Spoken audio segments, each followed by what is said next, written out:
Hi guys, this is going to be the assembly video of the Simple Controls collective base. The base will remain the same regardless of what head you're putting on it. So from this side over, we have our cable. It's a 10-foot long cable, USB connection, that'll feed up through the base unit itself to the pivot. Pivot, of course, will pivot on these bearings and this bushing, and our Jedi levitation device, and then the securing fasteners that hold the pivot to the base. We have the gear and the potentiometer for the pitch control, and then of course the brake assembly, the handle and the brake itself. You won't need a lot of brake, of course, as you saw in the video, but we're going to have that installed. The cover that goes over that, and then there's the sleeve that goes on the tube.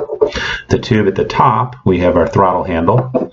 We have our plug that goes into the top of the tube, then that secures our lower coupler. This is the device here that makes it possible for us to change out the heads. And then there's an 8-pin mini DIN that'll go in here, and this will be our solder location in that. And then our potentiometer that goes onto the throttle and the fasteners that hold it together.